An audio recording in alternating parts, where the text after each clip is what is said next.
Today, we're going to talk about Moxie's family history, its strange crime connections, and how that all affected him. My name is Impcut, hit that subscribe button, and let's jump into it. Now, in episode 5 of Hell of a Boss, Blitz claimed that his employees are from Wrath, when Stolas suggests that they all join him for the Harvest Moon Festival there, which happens to be in Millie's hometown. Luna appears to be from the Hellhound Pound in the Gluttony Ring, and Moxie does indicate later in the episode that he is from there too. However, in this recent episode, we learn that Moxie spent his childhood not in the Wrath Ring, but in the Greed Ring, not too far from Lululand. Moxie's wording thus far indicates that he was born in Wrath, or perhaps that his parents were from there, but they moved to the Greed Ring either when Moxie was young or even just a little before he was born, but he still had some lineage to say he is from the Wrath Ring. Moxie's father's nickname is Crim, which is short for Crimson, but apparently was originally just short for the word crime according to his early artwork.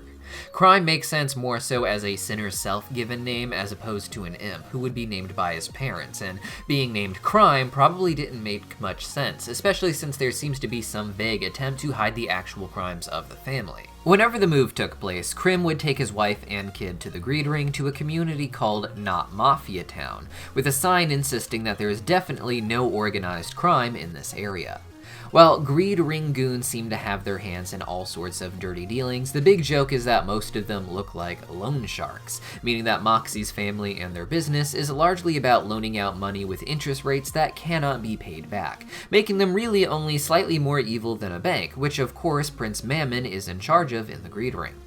Moxie was an only child to Crim and a beautiful mother we see only in photos and flashbacks. As a child, Moxie's father was the more harsh and scary parent, with his mother being the more doting parent, even cutting his steak for him. Despite the love she showed Moxie, Crimson would get no love from her, and it gives the impression that she had very little choice in marrying Crimson, either as an arranged marriage or even a purchased wife of sorts. After giving birth to Moxie, an heir for Crimson's business, she would stop being affectionate with Crimson, and we can even hear him smacking her with Chibi Moxie nearby. At a very early age, Moxie would show great skills for guns, and his father would immediately try to get him to practice on real imps who likely could not pay back their loans. Moxie's mother put a stop to this, and it seems to have left a great imprint on Moxie that lasts to this day. It did not stop him from killing other demons in the future, but it appeared to be something he wrestled with the entire time, eventually leading to him even having moral standards about what he is okay doing with the humans they hunt at IMP and drawing the line somewhere,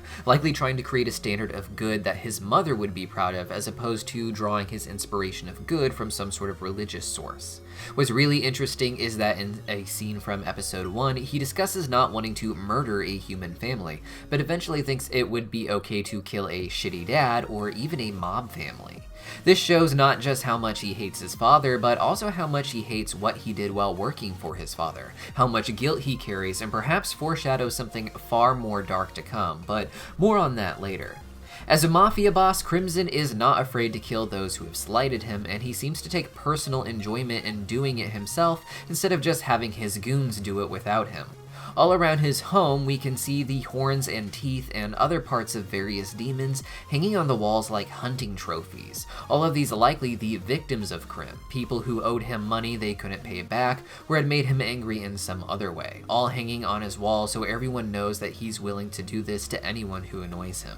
This parallels episode 1 again, with the cannibal family home having the remains of their victims as decorations on the walls, once again painting the family Moxie had to deal with in episode 1 as a parallel for his own family, a group of horrible people who ruins their own kind's communities with great darkness, with his own family being people Moxie had previously described as being truly worthy of death. With that in mind, the end of episode 1 with Moxie looking at the keg seems not just a sadness that the family ended up dead, but that he saw so much of himself and his family in them. He saw the kids as having a chance to escape and become better, like he did to some degree, and saw their death as a punishment that they couldn't escape, that Moxie perhaps thinks he and his family cannot escape.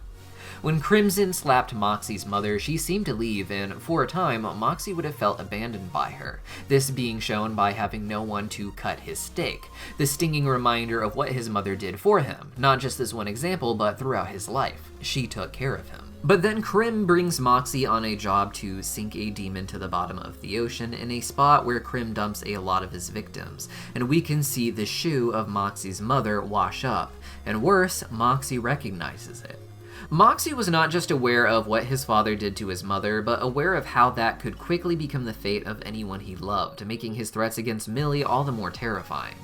In the end, Millie thinks she is able to save the day by murdering all of Krim's goons, but this is far from the end of this storyline. We had artwork from Krim all the way back in 2020, and considering that Moxie and Blitz were originally characters on the Hazbin Hotel pilot, I imagine that this plotline had its seeds even way back then, perhaps. Moxie's father ends the episode with a visual threat, throwing a knife at a picture of Moxie, indicating that he is going to have Moxie killed, perhaps Millie as well, and even Blitz too. This is something that will undoubtedly come back, probably once a season until it gets resolved, like a lot of the subplots appear to be doing. After the death of his mother, Moxie had no one stopping him from working in the family business and quickly found himself on the battleground. I imagine that there were two reasons for this. One was that Moxie is a legitimately good shot, but being right in the middle of the fire seems like Crimson wouldn't exactly be displeased if his son died at this point, and he seems very open to passing on his family legacy to a gay shark if that's what it takes to stop it from imploding on itself entirely, which seems to be the case. Chaz was trying to con Moxie's father with a promise of millions that could be used to infuse Crimson's business, but Chaz was essentially hoping that he'd just get access to what little resources Moxie's family did have and find a way to exploit it into something greater, such as he seems to try and do with every opportunity. It seems to me that while Chaz does have a legitimate sexual interest in everyone he pursues, he generally pursues everyone, and he had no more feelings for Moxie than anyone else. Instead, it seems like his interest in Moxie was more from what he could provide, which was Moxie's family fortune and business connections. What's interesting is that we don't see Moxie and Chaz just doing strange heists, but being in an almost what I'd call small-scale warfare. Moxie had made it clear that he studied the history of war in Hell extensively, but we never got an exact answer on what that meant. I theorized that it could be conflict with natives or even sinners that had not been officially conquered by the royalty of Hell yet, outliers in the fringes of the rings perhaps, or even there being war between demons and humans on Earth. However, this episode gives the impression that there is something of an internal war going on in some of the rings of Hell.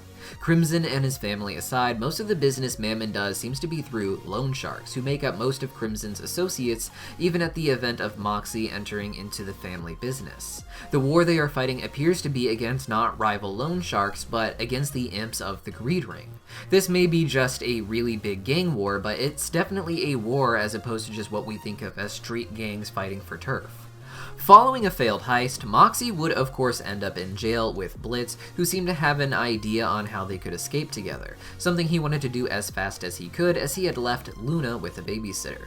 Considering Luna was almost 18 when Blitz adopted her, as revealed in episode 3 of season 1, this would be very shortly after her adoption.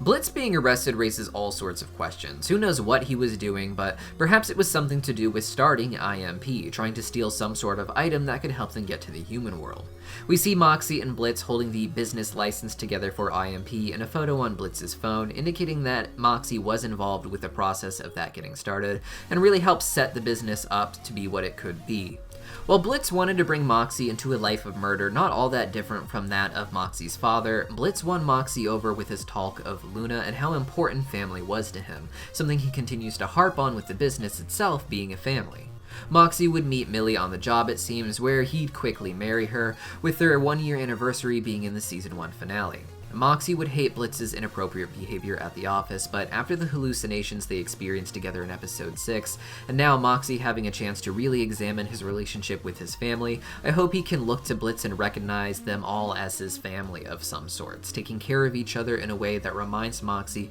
of how his mother took care of him. But what do you guys think? Let me know your thoughts in the comments down below, and I'll see you next time.